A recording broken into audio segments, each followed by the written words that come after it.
Now, I'm delighted to say I'm going to speak to my good friend Joe Walsh, former Republican Congressman, a man who once ran as a presidential nomination and a candidate for the Republican Party, but has been a big campaigner against Donald Trump for the best part of the last couple of years, for as long as I've known him anyway. But Joe, listen, welcome to the new breakfast show. I used to talk to you at night. I've got you now on in the morning. Listen, good to see you. I know you're probably not happy about this, but I see that you're taking the Joe Biden line that, you know, let's all calm down, take a chill pill, accept the loss and move on.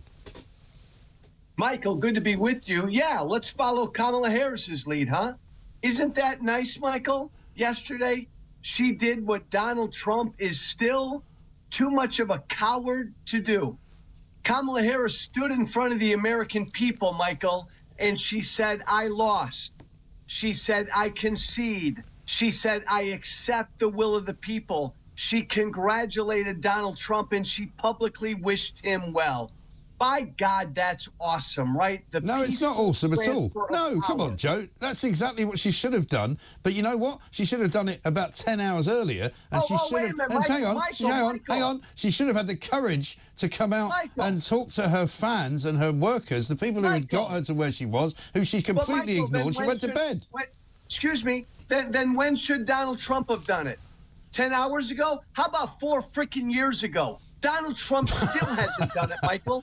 Hang on. I love you, man. No, I love you, brother. But it's late at night where I am. Yeah. And I am not going to let you get away with this. I'm just saying. Is the only. I'm either talking or I'm going to hang up on you, my friend. Go on. Donald Trump is the only president in the history of this country who did not have the decency, the courage, or the love of country to do what Kamala Harris did. Every other losing candidate has done that except for Donald Trump.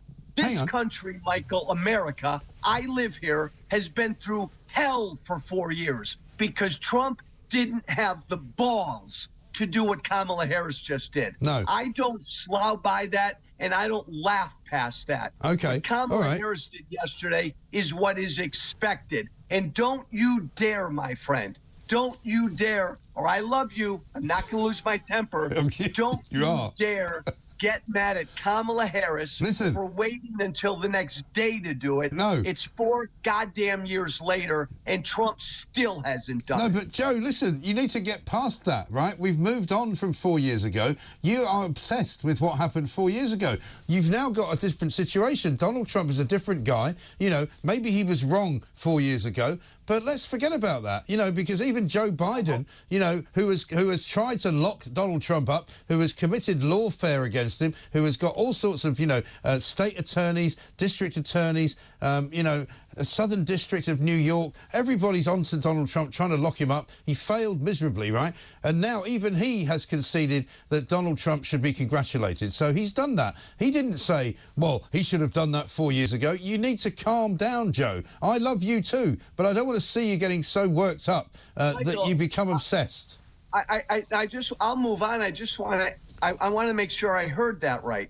Did you say Donald Trump was wrong 4 years ago? Did you say that? No, I didn't say that. I said maybe so he wasn't wrong. Well, excuse me. I don't care. No, I love you, brother. I'm not going to talk about what Trump might do if he's sworn in. Unless you can tell me that Donald Trump was wrong 4 years ago to not do what Kamala Harris did and publicly concede when he lost. Was he wrong or not? Well, no. Michael? Well, you and I have had this conversation before. There was a peaceful transition 4 years ago, even though you don't think there was, but there was a peaceful transition, Joe. Donald Trump was indicted for committing crimes trying to overthrow an American election. Yes. You may not believe he committed crimes, but he was indicted for that. He's never conceded, Michael. Never. Yeah, but Joe, hang on a second. He may have been indicted for those crimes, but he was not convicted of those crimes. The court did not find him guilty of any crime, right? The only crime that he's been found guilty of is some BS, you know, accountancy error in Manhattan, where everybody knows it's a political prosecution, right? I don't care about that one, Michael. I don't care about that one. I care about crimes he might have committed trying to overthrow an election. But he didn't, though. But I won't even, Michael, I won't even get into that with you. I will just ask you a simple question. Yes. Kamala Harris yesterday publicly conceded because she lost. Donald Trump has never, ever conceded. Is that right or wrong, Michael? Well, I tell you what, it's a different situation because she had to concede. Well, are you going to allow me? Am I only allowed in your? Hang on. Am I only allowed to answer the question in the way that you want me to answer it, or can I answer it? You answered it in my own way. In my own way. This was a landslide, right? Kamala Harris did not do anything in this election, right? She did not get an increased majority in any county of the entire nation of the United States of America, Michael, right? Did Donald Trump she lost lose massively or not in 2020. Well, Michael, did he lose or not? Well, he wasn't president after 2020, so of course he lost. Did he lose of course to Joe he Biden, lost. Michael? Well, yes, he did lose, yeah. So why didn't he concede after he lost, Michael? Because he thought that it was so close that there might have been reasons to doubt. He thought there might have been reasons to doubt it. All right, let me ask you a question, Joe. Where did the 20 million votes that Joe Biden got in 2020 go in 2024? Because we don't seem to know where those 20 million votes are. Excuse me, Michael. Yeah. How many? Excuse me. Has America counted every vote? Oh, do you think they're going to show up in the final count? Really? Do you? I don't think so. No, Michael. You just asked me the 20 million vote difference. Yeah. We're not done counting all the votes. Right. Half of California's not in. Right. Kamala Harris is going to lose. I acknowledge that.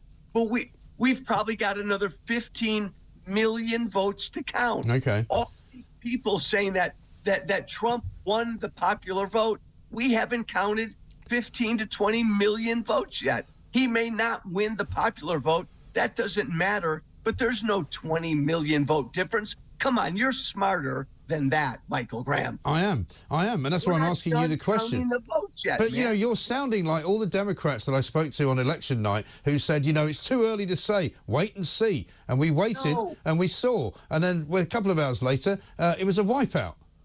No, Michael, electorally, it was a wipeout. Donald Trump won. All I'm saying is there are people out there yesterday saying, oh, my God, 20 million less votes than in 2020, not realizing that it takes us about 3 to 4 weeks in this country to count all the votes. There won't be a 20 million vote Well, difference. let's see.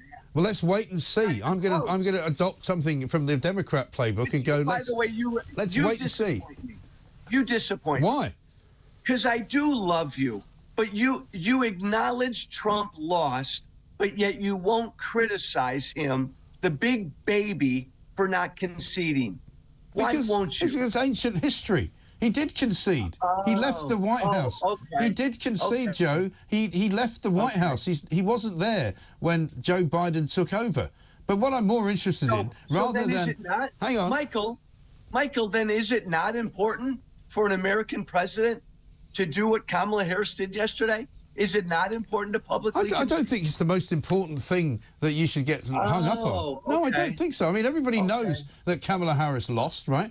They don't need her to acknowledge it. Everybody knows she lost. But then, Michael, why did we have a January 6th if everybody knew? How did that happen? Because there were questions in 2020 that nobody could answer. But again, I don't think that this is what you should be concentrating on, Joe. I think what you should be concentrating on is wondering how it's possible that people like you helped to confirm that the Trump derangement syndrome was not going to be accepted by ordinary people in America, right? Ordinary blue-collar workers who used to be Democratic voters did not vote for the Democrats because they were frightened off by the rhetoric of people like you who were so obsessed with Donald Trump not getting in that you made that the most important part of the campaign, when it should have been the most important part of the campaign, putting food on the table, making sure energy prices were low, making sure people could afford to live in the United States of America without being told why they had to recognise trans rights. That's what the story is, right? Okay. No, and Michael, I agree with a lot of that. But again, you're not in America. I'm an American. It's still fundamentally... I have half my family in America, Joe. Half of my family is American. Michael, well, then it should piss your family off that 4 years ago there was a violent attempt to overthrow an American election. I hope that pisses your family off, Michael. And that violent attempt... Well, you know what, Joe? Here's what I'm going to say. Based on lies that Donald Trump told. Well, here's what I'm going to tell you. That should bother your family. Well, here's what I'm going to tell you about my family, right? They're all Democrats, believe it or not, right? My son in California didn't bother voting because he didn't have a clue as to which one of the candidates was going to do anything. He didn't like either of them, right? My sister decided not to vote for Kamala Harris because she couldn't bring herself to vote for Trump, but thought Harris was so useless that she would not put an X in the box.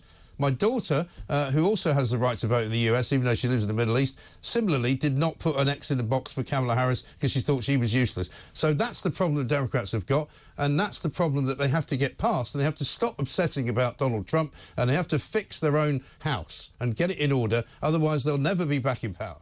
The Democratic Party has a major problem that they need to fix now. I agree with you. Look, hey, Michael, I can't stand Donald Trump. I know that. But listen to what I'm going to say. Listen to what I'm going to say. I believe he's a threat to this country. But damn it, when he won, I said, he's my president. I accept the result. I didn't scream stolen election like he did, and I wish him the best. That's what we're supposed to do. And this country has been through hell for 4 years because Donald Trump was incapable. No, it's been through hell. No, it's been through hell for 4 years since Joe Biden's been in charge. He's been utterly useless. But listen, Joe, pleasure to speak to you. Thank you for staying up so late to talk to us.